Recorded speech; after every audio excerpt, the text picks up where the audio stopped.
ፊልሙም ሲጀምር አንድ ሚካኤሌ ሴሌዚ የሚባል ልጅ በጣሊያኗ ከተማ ላይ ሳይክል እየነዳ ወደ ትምህርት ቤት ሲሄድ ያሳየናል። በእጁ ላይ ያለችውን 15 ዩሮ በትምህርት ቤታቸው ለሚከናወነው የሃሎዊን ፕሮግራም ልብስ ሊገዛበት ያስቀምጣል። ትምህርት ቤትም ከደረሰ በኋላ የረጅም ጊዜ ክራሹ ጀርባ ይቀመጣል። በድንገትም ፖሊሶች በሩን ከፍተው ይገቡና ከፖሊሶቹ መካከል አንዷ የሚኪ እናት ናት። የሚኪም እናት ተማሪዎችን በድንገት የታገቱ እንደሆነና ስለነሱ ስለ ተማሪዎቹ የሰሙት ነገር እንዳለ ካለ ደግሞ እንዲነግሯቸው ትጠይቃቸዋለች።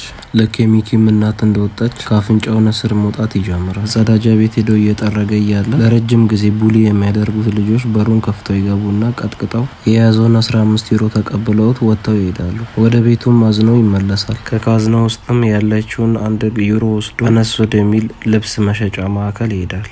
እዛም ሄዶ $1 ልብስ ስጠኝ ብሎ ውስጡ ባይፈልግም የያዘው ብር ስለማይበቃው ማይሆን ልብስ ገዝቶ ወደ ቤቱ ይሄዳል። ቤትም እንደደረሰ ልብሱ የማያምርበት መስሎት ደብሮት ቤት ውስጥ ቁጭ ብሎ እናትየው ከስራ በድካም ትመለሳለች። ወደ ፕሮግራሙ አልሄድክም እንዴ ብላ ጠይቀው ልብሱ ያስጠላል ብሎ ይነግራታል። እናቱም ልብሱ እንደማያስጠላና እንደሚያምርበት ነግራው ወደ ፕሮግራሙ ትልከዋለች። ፕሮግራሙ ላይም ክራሹን አግኝቶ እያወራት እያለ የክራሹን ቪዲዮ በቲቪ ላይ ይከፍቱበታል። ቪዲዮንም የቀረጻት እሱ እንደሆነ ሲታወቅበት ልጆቹ እንዳያጠቁት ብሎ እግር ያውጩኝ ብሎ ይሮጣል። ሻወር ክፍልም ገብቶ በሩን ከዘጋ በኋላ በሩን ክፈት እያሉ በኃይል ማንኳኳት ይጀምራሉ።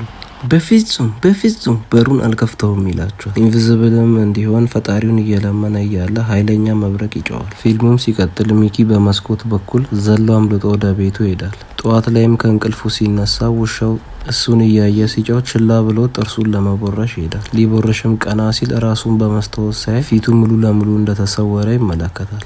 የለበሰውንም ቢጃማ አውልቆ እንደተሰወረ ቼክ ያደርጋል። ከዛም በመቀጠል የሚኪ እናት ወደ ክፍሉ ትገባለች። ያወለቀውንም ልብስ ክፍሉ ውስጥ ማንም ሰው እንደሌለ አስባ ወደ ባስኬት ውስጥ ትከተዋለች። ሚኪም ማንም ሰው እያየው እንዳልሆነ በመገንዘብ ወደ ክላስ በጊዜ ነው የወጣሁት ብሎ ወረቀት ጽፎ ያስቀምጥላታል። የሚኪም እናት ጆቫና ወረቀቱን እያነበበች ከክፍል ወጣ ስልክ ትደውልለታለች። እሱም ደህና እንደሆነና ከክፍል ሲወጣ እንደሚደውልላት ይነግራታል። በመቀጠልም ሚኪ ሙሉ ሰውነቱን ተሸፋፍኖ ወደ ትምህርት ቤትም ይሄዳል። ትምህርት ቤትም እንደደረሰ ክራሽ ውስጥ ቴላን ተደብቆ ይመለከታታል። ሁልጊዜ እየደበደበ ብር የሚቀበለውንም ልጅ ከሩቅ ይመለከትና ልብሱን አንድ ባንድ አውልቆ ወደ እሱ ጋር ይሄዳል። ክላስ ውስጥም እየተማሩ ባለ ወቅት ሽጉጡን አውጥቶ አስተማሪው ላይ ተኩሳል። ከትምህርት ቤትም እንዲባረር ያስደርገዋል። በመቀጠልም ሚኪ የሴቶች የልብስ መቀየሪያ ክፍል ውስጥ ይገባና ሴቶቹን ራቁትን ሆኖ መመልከት አቤት ወንድ ልጅ ሮጦ ወደ ሻወር ክፍል ቆይ እናንተ በሱ ቦታ ብትሆኑ ምንድነው የምታደርጉት? ኮመንት ላይ ያሳውቁኝ። ወደ ርዕሳችን ስንመለስ ቁጭ ብሎ ባለበት እያለ ፎጣ ይወረወርበታል። ሴቶቹን በድንጋጤ ወደሱ ጋር በሚሄዱበት ሰዓት የልጁን ፓወር መጥፋት ይጀምራል። ፎጣውንም ስታነሳ ሚኪን ያዩትና ሁሉም ክፍሉን በአንድ እግር ያቆሙታል። ቀጣይ ቀንም ክላስ ውስጥ ባሲሊ የሚባል ሳይኮሎጂ አስተማሪ ባለፉት 2 ወራት የጠፉ ተማሪዎች ስላሉ ለተማሪዎቹ ሳይኮ በማሰብ እያስተማራቸው ይገኛል። አስተማሪውም እያስተማረ እያለ የሚኪ እጅ በድንገት ወደ ኢንቪዚብልነት እየተቀየረ ይመጣል። የክላሱም ደውል ልክ ሲጨው ሚኪ እየሮጠ ከክፍል ወጥቶ ይሄዳል። ወደ ቤትም እንደደረሰ ክፍል ውስጥ እህቱ እየተጫወተች እንደሆነ ያያትና ውጪ ይላታል። እሷም ከክፍሉ እንደወጣ ሰው በማስመሰል በሩን ትዘጋዋለች። ሚኪ ማንም አላየኝም ብሎ ልብሱን አንድ ባንድ ያወልቅና ሲዞር እህቱን በድንጋጤ ክፍሉን በአንድ እግር ታቆመዋለች። ሚኪም ለእህቱ መድኃኒት ውጦ ያመጣው ፓወር እንደሆነ ምንም ችግር እንደማያመጣም ይነግራታል። በመቀጠልም የሚኪ እናት ፖሊስ ጣቢያ ውስጥ ሆነው ከቀደሙ ከሳይካትሪ አስተማሪ ጋር አንድ ላይ በመሆን ስለጠፉት ልጆች እያወሩ ነበር። ባሲሊም በዚህ እድሜያቸው መጥፋት ያጋጥማል እያለ ማጣጣል ይጀምራል። የሚኪም እናት ከስራ ወደ ቤት በተመለሰችበት ወቅት ሚኪን ታጣዋለች። ስልክም ተደውሎላት እያወራች ሚኪም የሷ ልጅ እንዳልሆነና የማደጎ ልጅ እንደሆነ ስታወራ ይሰማና በንዴት ቤትም ወጥቶ ይሄዳል። ክራሹም ስቴላ ለብቻው የሚንቀሳቀስ ዥዋዥዌ በመታየው ወቅት ትሄድና ካጠገቡም ቁጭ ትላለች። ጓደኛዋ እንዲሆን ስትጠይቀውም አሸዋው ላይ ሃፒ ፌስን በመሳል ይስማማታል። ለትንሽ ጊዜ የሚጫወቱና ሌላ ጊዜ ተቀጣጥረው ሲጠሯት ጥላው ትሄዳለች። ከሩቁም ሚኪ ተሰውሮ እያለ የሆነ ሰውዬ በርቀት እየተመለከተው እንደሆነ ያያል። ሰውየውም አይነ ስውር እንደሆነ አስመስሎ ይሄዳል። ማታ ላይም ስቴላ የቀጠሮ ሰዓታቸው ይደርስና ሚኪን ደብቃ ታስገባዋለች። ከሚኪ ጋርም እየተሳሳሙ አላማቸውን እየቀጩ እያለ የመሰወር ፓወሩ እየጠፋ ይመጣል። ሚኪም በፍጥነት ወጥቶ ይሄዳል። በመቀጠልም ስቴላ የጂም ክላሷ ላይ እንቅስቃሴ እያደረገች እያለ ከጀርባ የሆነ ነገር ይወጋት። ነቅለው በምትመለከትም ወቅት ፌንት ትሰራና ትወድቃለች። ሚኪም ለእህቱ መሰወር እንደሚችልና የተፈጠረውን ነገር ሁሉንም ነገር ይነግራታል። በመቀጠልም ሚኪ ውሻውን ይዞ ስቴላን ለማየት ወደ ጂም ይሄዳል። ጂሙም ጋም እንደደረሰ የሆነ ሰውዬ ስቴላን ተሸክሟት እየሄደ እንደሆነ ያይና እሱም ማጥቃት ይጀምራሉ። ውሻውም የሰውየውን እጅ ይነክሳል። ሚኪ ችሎ ማስቆም ባይችልም ፖሊሶች ግን ወደ ቦታ ይደርሳሉ። ፖሊሶቹም ተማሪዎች እየጠፉ ሳይሆን እየታገቱ እንደሆነ ይገነዘባሉ። ስቴላም ከወደቀችበት ስትነቃ ራሷን ግራ በሚያጋባና አሌዋ ላይ ብዙ ሽቦዎች ተሰክተውባት ትነቃለች። የሳይካትሪስት አስተማሪያቸውን ባሲሊንም እዛው ክፍል ውስጥ እንመለከታል። ተማሪዎቹንም የሚያግተው እሱ እንደሆነ እንገነዘባለን። እሷ ላይም የተወሰነ ምርመራዎች ያደርጉና ሌሎች የታገቱ ተማሪዎች ወዳሉበት ክፍል ይልኳታል። በቀጣዩም ቀን ሚኪ የሀይቅ ዳርቻ ላይ ለብቻው ደብሮ ቁጭ ብሎ እያለ አይነ ስውር መስሎ ሲከታተለው የነበረው ሰውዬ ይመጣል። ሰውየውም ሁሉንም የሚካኤልን ጥያቄዎች ቀድሞ መመለስ ይጀምራል። ምክንያቱም ይህ ሰውዬ የሰውን አይምሮ ቀድሞ ማንበብ ይችላል። ከዛም ሚኪ ማና ብሎ ሲጠይቀው ስሙም አንድሬ እንደሆነና የሚካኤል አባቱ እንደሆነ ይነግረዋል። ሚኪም አንድሬን አላመነውም ነበር። አንድሬም ከዚህ በፊት የነበረውን ታሪክ እንዲህ ያለ መናገር ይጀምራል። አንድ ትንሽዬ ራሽያ ውስጥ በሚገኝ ከተማ ኖር ሰው እንደነበርና በጦርነት ምክንያት የኒውክሌር ቦምብ ከተማዋን ሲመታ በአንዳንድ ሰዎች ላይ የሞትና የዲኤንኤ ለውጥ እንዳስከተለ ሰዎቹም እንዲበሩ፣ ሰውነታቸው እንዲለጠጥ፣ ኢንቪዚብል እንዲሆኑና የተለያየ ሱፐር ፓወር እንዲኖራቸው እንዳረጋቸውና እነዚህ ሰዎች ደ ስፔሻል በመባል እየተጠሩ ራሽያ ውስጥ ለሚገኝ የጦር ኃይል ዘ ዲቪዥን የሚል ቅጽል ስል ተሰጥቷቸው አንድ ካምፕ ውስጥ እንደ ጦር መሳሪያ አድርገው እንደሚጠቀሟቸው እናም በአጋጣሚ እነዚህ ሱፐር ፓወር ያላቸው ከአንድሬ እና ከሚካኤል እናት ውጪ ሌሎቹ መውለድ አይችሉም። የሚኪም እናት በአንድ ወቅት የመጀመሪያውን ስፔሻል ኪድ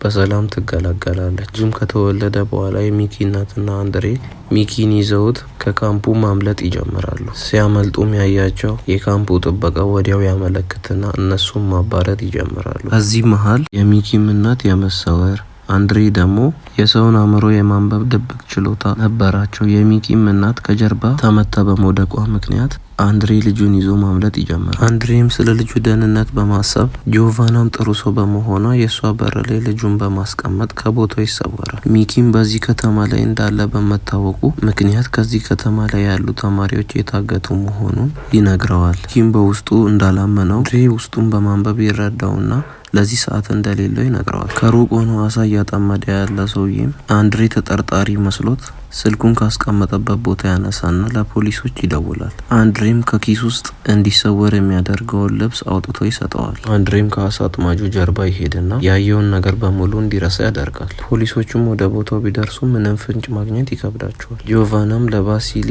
ሚኪ የማደጎ ልጅ እንደሆነ ትነግረዋለች። ባሲሊም እየተፈለገ ያለው ልጅ እሱ እንደሆነ ይረዳል። ወደ ቤቱም ይወስደውና ቤትም እንደደረሱ ሚኪ የባሲሊን እጅ ሲመለከት እንደተጎዳም ያያል። በቅስፈትም ያን ቀን ስቴላን ያገተው ሰው ባሲሊ መሆኑን ይረዳል። ከክፍሉም ለማምለጥ ተነስቶ በሩን ለመክፈት ሲታገል በሩን አልከፈት ይለዋል። ይሁን እንጂ ሚኪ አባቱ የሰጠውን ልብስ ከውስጥ በመልበሱ ምክንያት ከላይ የለበሰውን ልብስ ያወልቅና መሰወር ይጀምራል። ከባሲሊም ቤት ያመልጣል። ይሁን እንጂ ባሲሊም ከጀርባ እሱን መከታተል ይጀምራል። ሚኪም ከቤት ውስጥ እንደወጣ ትምህርት ቤት ውስጥ የሚያሰቃየውን ልጅ ሞተር ይዞ በመመልከት እሱ ጋር ሄዶ ሞተሩን እንዲነዳው ይነግረዋል። ልጁም በድንጋጤ ሞተሩን አንስቶ መንዳት ይጀምራል። ሰላማዊ ቦታ ላይም ሲደርሱ ሚኪ ማስኩን ያወልቅና እሱ መሆኑን ይነግረዋል። ከሚታገቱት ልጆችም የተወሰነ ነገር ከነገረው በኋላ ትዕይንታችን ወደ ስቴላ ጋር ይወስደናል። ስቴላም ወደ ላይ ስትመለከት አንድ መውጫ መንገድ በመመልከቷ ከቦታው በመተጋገዝ ትወጣለች። ከጠባቂዎቹም በመደበቅ ወደ ላይኛው ፍሎር ላይ ትሄድና የአፋልጉኝ መብራት ጋር በመሄድ ሚኪ መጥቶ እንዲያድናት ሃፒ ፌስ ትስልና ታበራለታለች። እንደጠበቀችው ሚኪ መብራቱን ያይና ወደ ቦታው ከጓደኛው ጋር በመሆን የፈጠነ ማቅናት ይጀምራል። እነ ሚኪም ወደ ቦታው እንደደረሱ ስቴላ በታጣቂዎቹ ትያዛለች። ከሚካኤል ጋርም የነበረው ልጅ ተማሪዎቹን ለማስፈራራት በሚጠቀመው ሽጉጥ የኤሌክትሪኩን መስመር ይመታና ከጥቅም ውጭ ያደርገዋል። በዚህ መሀል ሚኪ ወደ ውስጥ በመግባት ባሲሊና ግብረ አበሩ ጆቫናንና አባቱ አንድሬን በስክሪን ላይ የተከታተሏቸው እንደሆነ ይደርሳል። ወደ ታገቱት ልጆችን በማምራት ጠባቂዎቹን በመደብደብና በማስፈራራት በሩን አስከፍቶ የታገቱትን ልጆች ያስወጣቸዋል። ጠባቂዎቹንም መልሶ ልጆቹ የታሰሩበት ክፍል ላይ ያስገባና በሩን ይዘጋል። ለጓደኞቹ ሚኪ እንደሆነ ለማሳወቅ ራሱን ይገልጽላቸዋል። ጓደኞቹም እነሱን ለማዳን በመምጣቱ እያመሰገኑት፣ አጋሾቹም ተመልሰው መጥተው እንዳያጠቋቸው በመስጋት ከቦታው የፈጠነ ማምለጥ ይጀምራሉ። ስቴላ ሚካኤልን ታስቆመውና ቅድም በመንገድ ላይ የታገተ ሽማግሌ አይቻለሁኝ በማለት ጥያቄ ታቀርብለታለች። እሱም በጥያቄው ተስማምቶ ሰውየውን ለማትረፍ ይሄዳሉ። ነገር ግን ስቴላ ሽማግሌ ወዳለበት ክፍል ሳይሆን አጋቾቹ ወደ ተሰበሰቡበት ክፍል ነበር። እዛም እንደደረሰች ሚኪ ላይ ሽጉጥ መደቀን ትጀምራለች። ነገር ግን ራሷን ስታ ወዲያው ትወድቃለች። በመቀጠልም ከስቴላ ጀርባ የነበረው ሽማግሌ ማውራት ይቀጥላል። ሰውየውም የሰዎችን አይምሮ መቆጣጠር እንደሚችል ይገልጽላቸዋል። ሚካኤልም ወደዛ ክፍል ሊመጣ የቻለው የሳይኮሎጂስቱን እና የስቴላን አይምሮ መቆጣጠር በመቻሉ እንደሆነ ይገልጽላቸዋል። በመቀጠልም አንድ ሰርጓጅ መርከብ በማዘጋጀት ሚካኤልን እና ስቴላን ወደ ውስጥ በማስገባት ሁለቱንም በመያዝ ከአካባቢው መሰወር ይጀምራሉ። ከትንሽ ደቂቃዎችም በኋላ አንድሬ እና ጆቫና ወደ ቦታው ይደርሳሉ። ቦታው ላይም እንደደረሱ ከኢቫን ጋር ይገናኛሉ። ኢቫንም ቦታው ላይም ቦምብ እንደተጠመደና ከአንድ ደቂቃ ያነሰ ጊዜ እንደቀራቸው ይነግራቸዋል። እነሱም በመፍጠን ቤት ውስጥ የቀሩትን ልጆችና ባሲሊንም በመጨመር ቤቱ ከመፈንዳቱ በፊት ይዘውት ይወጣሉ። አንድሬም የሰውን አይምሮ የማንበብ ችሎታውን በመጠቀም የባሲሊን አይምሮ ማንበብ ይጀምራል። በሚያነብበትም ወቅት የእሱን አይምሮ የሆነ ሰው የተጠቀመ እንደነበረ ይገነዘባል። ከቤት ውስጥ ሞተው እንደተነሱ ቤቱ ወዲያውኑ ይጋያል። ትዕይንታችንም ወደ እነ ሚኪ ሰርጓጅ መርከብ ያመራናል። ሚኪ መርከብ ውስጥ ሆኖ ንዴቱ ሲጨምር መርከቡ ላይም የነበረው የኤሌክትሪክ መስመር እንዳለ መፈነዳዳት ይጀምራል። አጋቾቹን አንድ ባንድ ይገላቸውና ከመርከብ ውስጥ ይወጣል። ሚኪ ማንነቱን አሳይቶ ሲሰወር አካባቢው ላይ የነበሩ ሰዎች አይተው ስለነበር ተገርመው ስለሱ ማውራት ይጀምራሉ። አንድሬም እሱ ሲሰወር ካዩት ሰዎች መሀል አንዱ ስለነበር ወደ ሚኪን በማምራት የሰራው ስራ ልክ እንዳልነበርና ሰዎቹ የሱን መሰወር ካወቁ ስለሱ መሰወር እያወሩ እሱን ሊያስጨንቁት እንደሚችሉ ያለውን የሰው ልጅ አይምሮ የማንበብ ችሎታ በመጠቀም እሱ ሲሰወር ያዩትን ሰዎች ማስታወስ እንዳይችሉ እንደሚያደርግለት ቃል ይገባል። ስቴላና ሚኪን በመጨረሻ ተገናኝተው ሲሳሳሙ ያስመለክተናል። አንድሬም የሰዎቹን ትውስታ ወደ በፊቱ ይመልሰዋል። አይተው የነበረውን ነገር በሙሉ በመርሳት በፊት ወደነበራቸው ኑሮ እንዲመለሱ ያደርጋቸዋል። በመቀጠልም ትዕይንታችን ወደ ራሽያ ይወስደናል። ሞታለች ተብላ የነበረችው የሚኪ እናት አለመሞቷንና ሚኪንም ወደ ራሽያ መልሳ ልትወስደው የነበረችው እሷ መሆኗንና የካምፑ ዋና መሪ መሆኗን ያስመለክተናል። በመቀጠልም ከታዘዙት ጋርዶች መሀል አንዱ ወደ እሷ በማምጣት ሚካኤል ማምጣት እንዳልቻሉና ነገር ግን ናታሻ የተባለች የሚካኤል መንትያ እህት እንዳገኟትና እሷን ማምጣት እንደሚችሉ ይነግራታል። ትዕይንታችንም በትዝታ ወደ ኋላ ይመልሰንና አንድሬ ሁለት መንታ ልጆችን ይዞ ሲያመልጥ ያሳየናል። ትዕይንታችንም የሚያበቃው ናታሻ የምትባለው የሚኪ መንትያ እህት በሞሮኮ አካባቢ እንደምትገኝ እየነገራት ይሆናል። ለዩቲዩብ ቻናላችን አዲስ የሆናችሁ ቻናላችንን ላይክ፣ ሰብስክራይብ ማድረጋችሁን እንዳትረሱ።